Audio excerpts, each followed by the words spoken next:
تو تعزیہ داری اصل میں بت پرستی ہے۔ اسلام میں سوگ، غم، ماتم اس کی کوئی حقیقت ہی نہیں۔ حضرت حسین کی شہادت سے محرم الحرام کی فضیلت کا کوئی تعلق ہی نہیں ہے۔ بدعت کے بارے میں نبی علیہ الصلوۃ والسلام نے فرمایا کہ ہر بدعتی یہ جہنم میں جائے گا۔ تو محرم الحرام کی فضیلت یہ حضرت حسین کی پیدائش سے پہلے ہے۔ پوری تاریخ اسلام میں یہ صاف ہے کہ یزید نے حضرت حسین کو شہید کرنے کا حکم نہیں دیا۔ ہاں، اس کا سب سے بڑا جرم یہ ہے کہ جب حضرت حسین کے شہید کرنے والے قاتل لوگ ان کے پاس جب گئے تو ان کو پھانسی پر چڑھا دینا چاہیے تھا۔ اس یزید کا سب سے بڑا جرم یہی ہے۔ جوہار، شمیم احمد نام ہے میرا اور آپ ایس بی لائیو ہندی دیکھ رہے ہیں۔ محرم کی آج 10ویں تاریخ ہے اور کئی معنوں میں اس تاریخ کو اہم بتایا گیا ہے۔ اس وقت میں موجود ہوں مفتی ثناء اللہ قاسمی کے پاس، جو قاضی شریعت امارت شریعہ ہزاری باغ سے ہیں۔ سیدھے ان سے جڑیں گے اور جاننے کی کوشش کریں گے کہ دراصل محرم کی یہ تاریخ اہم کیوں ہے، اور یہ پورے محرم کی جو بات کی جاتی ہے وہ دراصل محرم ہے کیا۔ ساتھ میں ہم لوگ کئی اہم پہلوؤں پر چرچا کریں گے، تو آئیے سیدھے جڑتے ہیں اور ان سے بات کرتے ہیں۔ سب سے پہلے آپ کا ہمارے اس چینل میں خیر مقدم ہے۔ جی، بہت بہت شکریہ آپ کا۔ میں آپ سے یہ جاننا چاہوں گا کہ دراصل یہ جو محرم کی تاریخ، سب سے پہلے تو 10ویں تاریخ کو بہت اہم مانا جاتا ہے، تو اس کے اہم ہونے کے پیچھے کچھ وجہ تو ہوں گی، وہ کن کن وجہوں سے یہ تاریخ اہم مانا گیا ہے؟ جی، محرم الحرام کے مہینے کی فضیلت یہ اللہ نے آسمان و زمین کو جب پیدا کیا اسی موقع پر ہے۔ یہ پورے مہینے کی فضیلت ہو گئی، اور اس میں ایک 10واں دن ہے جس کو عاشورہ بولتے ہیں۔ عاشورہ اصل میں عربی کا لفظ ہے، جیسے عربی میں واحد ان کو ایک بولتے ہیں، اثنان کو 2 بولتے ہیں، ثلاثت ان کو 3 بولتے ہیں، اسی طرح سے عشرۃ ان کے معنی 10۔ تو 10ویں میں جو آیا ہے اس کو عاشورہ بولتے ہیں۔ تو عاشورہ کو الگ سے نام نہیں، یہ عربی کا لفظ ہے۔ اس عاشورہ کے دن میں اللہ تعالیٰ نے بے شمار انبیاء علیہم الصلاۃ والسلام پہ خصوصیت کے ساتھ نعمتوں سے نوازا۔ جیسے آدم علیہ الصلاۃ والسلام کو اللہ تعالیٰ نے اسی دن میں پیدا کیا، زمین و آسمان کو اللہ تعالیٰ نے اسی دن میں پیدا کیا۔ آدم علیہ الصلاۃ والسلام کی توبہ جو قبول ہوئی، جو درخت انہوں نے کھایا تھا، تو وہ بھی اللہ تعالیٰ نے اسی دن میں قبول کیا۔ نوح علیہ الصلاۃ والسلام کو اللہ تعالیٰ نے طوفان سے جو بچایا اور دیگر لوگوں کو انکار کرنے والوں کو ہلاک کیا، وہ اسی دن میں کیا۔ یونس علیہ الصلاۃ والسلام کو مچھلی کے پیٹ سے نکالا تو اسی دن سے نکالا۔ حضرت موسیٰ علیہ الصلاۃ والسلام کو اللہ تعالیٰ نے فرعون کے ظلم سے نجات دیا تو اسی دن میں۔ حضرت ابراہیم علیہ الصلاۃ والسلام کو اللہ تعالیٰ نے آگ سے بچایا تو اسی دن میں۔ حضرت ایوب علیہ الصلاۃ والسلام کو اللہ تعالیٰ نے بیماری سے، پریشانیوں سے نجات جو دیا، اور تمام جو نعمتیں اللہ نے لے لیا تھا ان تمام نعمتوں کو اللہ تعالیٰ نے پھر واپس جو کیا، یہ اسی دن میں۔ اچھا، اس لیے یہ دن کو خاص مانا جاتا ہے، خاص مانا گیا۔ تو اس دن کی جو فضیلت ہے یہ اسلام آنے سے پہلے، اسلام آنے کے بعد، رمضان کے روزے کے فرض ہونے سے پہلے عاشورہ کا روزہ رکھنا یہ فرض تھا۔ حضرت عائشہ صدیقہ رضی اللہ تعالیٰ عنہ فرماتی ہیں کہ جب نبی علیہ السلام مدینہ منورہ میں تشریف لائے تو نبی علیہ السلام نے عاشورہ کو روزہ رکھا۔ جب رمضان کا روزہ فرض ہو گیا تو حضور نے کہا کہ اب جس کو اختیار ہے، جو چاہے رکھے، جو چاہے نہیں رکھے، اب یہ سنت کی شکل بن گئی، سنت ہو گیا، اب فرضیت ختم ہو گئی۔ چلیے، یہ تو بہت اہم باتیں بتائی کہ جو 10ویں تاریخ کیوں اہم ہے، یہ آپ نے بتائی۔ ابھی اس میں ایک بات پوری ہو جائے، بالکل، کہ اب یہ ہے کہ رمضان کی فرضیت سے پہلے یہ فرض تھا رمضان کا روزہ۔ نبی علیہ الصلاۃ والسلام کو پھر معلوم ہوا کہ یہود بھی روزہ رکھتے ہیں اس دن میں، تو حضور نے فرمایا کہ اگر آئندہ سال میں حیات سے رہا تو یہود کی مخالفت کروں گا، اور ان کی مخالفت میں 9 اور 10 یا 11 کو روزہ رکھوں گا۔ تو 2 دن روزہ رکھنا یہ سنت ہو گیا۔ کیوں؟ اسلام میں تشبہ، دیگر اقوام سے الگ تھلگ ہونا یہ انتہائی ضروری ہے۔ حضور نے فرمایا من تشبہ بقوم فہو منہم، جو کسی قوم کی مشابہت اختیار کرتی ہے اللہ تعالیٰ انہی میں سے ان کو داخل کر دے گا۔ تو اب جو روزہ ہوا، سنت ہوا، وہ 2 دن ہوا۔ اب اس میں سمجھنا یہ ہے کہ عام طور پہ ہمارے ذہنوں میں یہ ہے کہ اس دن کی فضیلت ہے اس لیے کہ حضرت حسین رضی اللہ تعالیٰ عنہ کی شہادت کا واقعہ پیش آیا۔ دیکھیے حضرت حسین کی شہادت یہ 61 ہجری میں ہے، اسلام مکمل ہو گیا ہے 10 ہجری میں۔ ہم آخری نبی جناب رسول اللہ صلی اللہ علیہ وسلم پر ہم نے ایمان لایا۔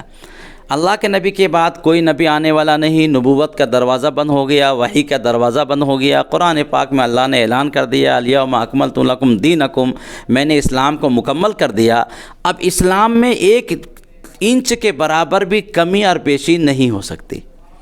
اگر ہم کمی کرتے ہیں تو اس کو بولتے ہیں الحاد، اور اگر اضافہ کرتے ہیں تو اس کو بولتے ہیں بدعت۔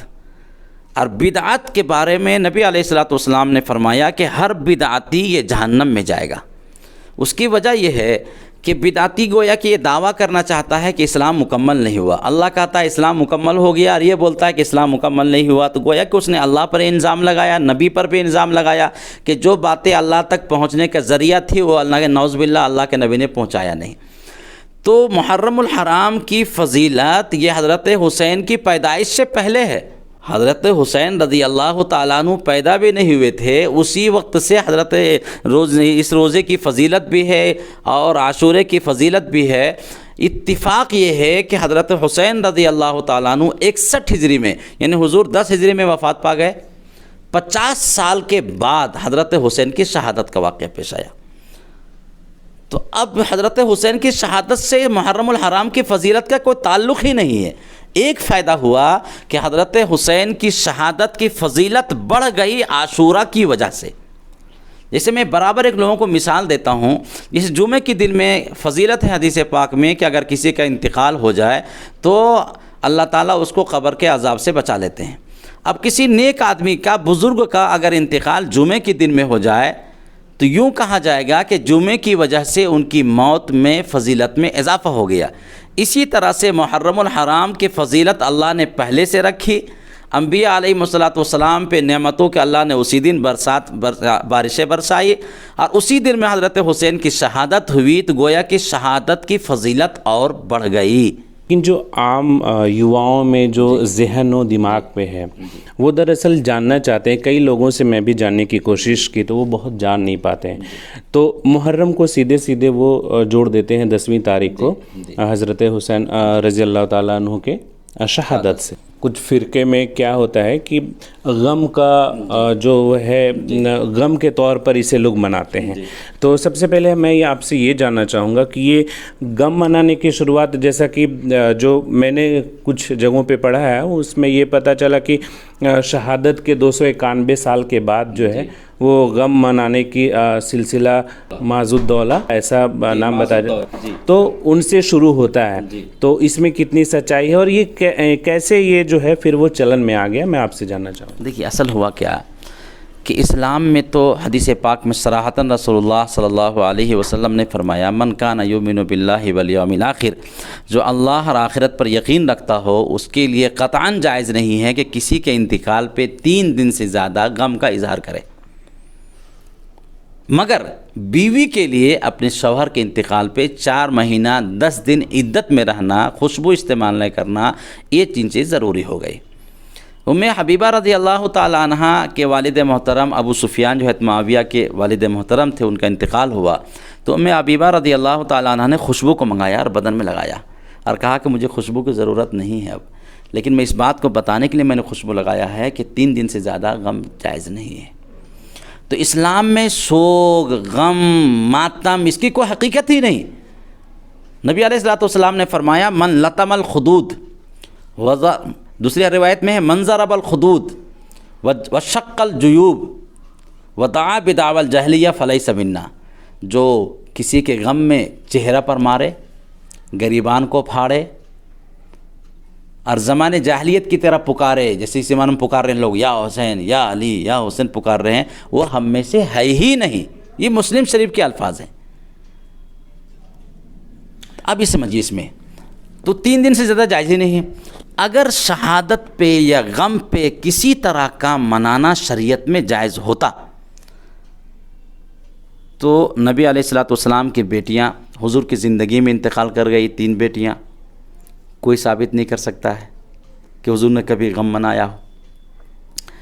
نبی علیہ الصلوۃ والسلام کا انتقال مسلمانوں کے لیے اور عالم اسلام کے لیے نہیں، پوری دنیا کے لیے، کائنات کے لیے اس سے بڑا غم کو دن نہیں ہو سکتا ہے. لیکن حضور کی وفات پہ کبھی کسی نے آج تک وہ غم منایا؟ غریبان کو پھاڑا، چلایا. پھر اس کے بعد ممبر رسول پہ عمر فاروق کو شہید کیا گیا، جس کے بارے میں رسول اللہ نے فرمایا تھا لو کان بعد نبی لکان عمر، اگر میرے بعد کوئی نبی ہوتا تو عمر فاروق ہوتے، لیکن میرے بعد کوئی نبی نہیں ہے. حضور نے فرمایا تھا عمر کے بارے میں کہ عمر جس راستے سے گزرتا ہے شیطان راستہ بدل لیتا ہے. پھر حضرت علی کو شہید کیا گیا، جعفر طیار شہید ہوئے، زید بن حارثہ شہید ہوئے، بدر میں صحابہ شریک ہوئے، احد میں صحابہ شریک ہوئے، خندق میں شریک ہوئے، موتا میں شہید ہوئے، یمامہ ہزاروں صحابہ شہید ہو گئے. پوری تاریخ اسلام میں کوئی ایسا دن نہیں ملے گا آپ کو جس میں کوئی صحابی شہید نہ ہوئے ہوں یا اسلام کا کوئی سپوت شہید نہ ہوا ہو. تو یہ صرف حضرت حسین کے بارے میں غم کیوں مناتے ہیں؟ اصل چیز کیا ہے؟ یہ بد دعا ہے. یہ جو منانے والے لوگ ہیں، یہ حضرت زینب حضور کی جو حضرت حسین کی جو بیٹی تھی، انہوں نے بد دعا دیا تھا کہ قیامت تک اللہ تعالیٰ نے تمہارے لیے لعنت بھیج دی ہے، تم نے ہمارے خاندان کو ختم کیا، تم قیامت تک ہائے ہائے کرتے رہو گے. تو یہ جو کرنے والے لوگ ہیں یہ شیعہ لوگ ہیں. شیعہ ہی نہیں، شیعہ مانے جماعت.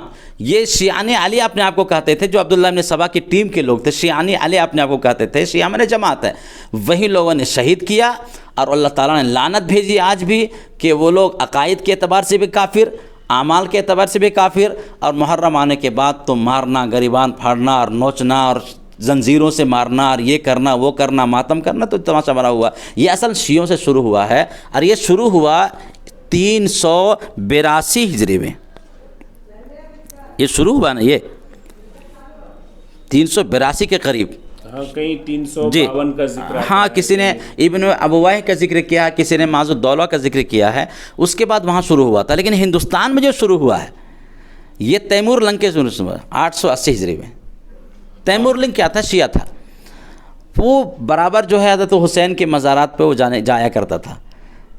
جب جانے نہیں لگا تو لوگوں سے کہا کہ ہم نہیں جا پا رہے ہیں، تو میرے لیے ان کے گنبد، جو ان کے مزار کا جو گنبد ہے اس کی شکل بنا دو. اچھا، مطلب یہ جو تاجیہ چلن میں آیا اس کے بارے میں آپ بتا رہے ہیں؟ ہاں بتائیے. تو 880 ہجری میں تیمور لنگ جب وہاں نہیں گیا تو اس نے کہا کہ حضرت حسین کی قبر جو ہے ان کا جو گنبد بنا ہوا ہے اس کی شکل بنا دو تاکہ ہم اسی کی زیارت کر رہیں گے. تو لوگوں نے اس کی شکل بنائی اور اسی کو دیکھ کر کے اپنے آپ کو تسلی کرتا تھا. اور بت پرستی کا آغاز بھی تو اسی طرح سے ہوا شروع زمانے میں. جب شروع میں اسلام آیا تھا آدم علیہ السلام کے بعد، تو سب تو یہ قرآن جو بیان کیا ہے، یغوث، یعوق، نصر، سب اللہ کے اولیاء تھے یہ لوگ. شیطان اس زمانے میں آنے کے بعد کہا کہ ایسا کرو، تم کو ابا سے محبت ہے؟ بولا ہاں محبت ہے. بڑے بزرگ آدمی تھے کہ ان کی تصویر بنا لو. تصویر بنانا اس زمانے میں منع نہیں تھا، تو ابا نے بنا لیا. روز زیارت کرتے تھے. پھر اب پوتا آیا تو پوتا نے دیکھا کہ ابا یہاں آتے تھے روزانہ، تو وہ آنے لگا. پوتا آیا تو وہ جا کر کے ہاتھ جوڑنے شروع کیا اور کچھ دنوں بعد اسی کی پوجا شروع ہو گئی. تو تعزیہ داری اصل میں بت پرستی ہے. اتعبدون ما تنحتون، کیا تم عبادت کرتے ہو جس کو تم نے خود تراش رکھا ہے، بنا رکھا ہے؟ میں اپنے درشکوں کو بتا دوں کہ دراصل یہ جو تاجیہ داری ہے وہ بھارت سے ہی شروع ہوئی، اور چونکہ پہلے بھارت بنگلہ دیش اور پاکستان کے ساتھ ملا ہوا تھا، تو اب جب ہم بات کر رہے ہیں تو پاکستان اور بنگلہ دیش کے بھی کچھ حصوں میں تاجیہ داری ہوتی ہے. لیکن دراصل اس کی جو شروعات ہے وہ اسلامک دھرم گرنتھوں میں کہیں موجود نہیں ہے. اس کی شروعات تیمور لنگ سے مانی جاتی ہے، جیسا کہ مفتی ثناء اللہ قاسمی صاحب نے کہا. ہم یہی چیز بار بار آپ سے جاننا چاہ رہے ہیں، کیونکہ جب ہم آدھونک یوگ کی بات کرتے ہیں تو ہم بات کرتے ہیں بہت تیزی سے آگے بڑھ رہے ہیں، لیکن باوجود اگر ایسی چیزیں چلن میں ہیں، سماج میں ہیں جو نہیں ہونی چاہیے، اور جیسا کہ آپ نے صاف طور پر کہا کہ یہ بدعت ہے اور یہ سب سے بڑا گناہ بھی ہے نا، باوجود یہ سماج میں بڑھتا ہی جا رہا ہے. تو آپ کو کیا لگتا ہے کہ ان سب چیزوں کو ہٹانے کا یا ختم کرنے کا آخر کیا مطلب راستہ ہو سکتا ہے؟ کیونکہ آپ بہتر بتا سکتے ہیں. دیکھیے، اس کا راستہ، صحیح راستہ ہے دینی تعلیم.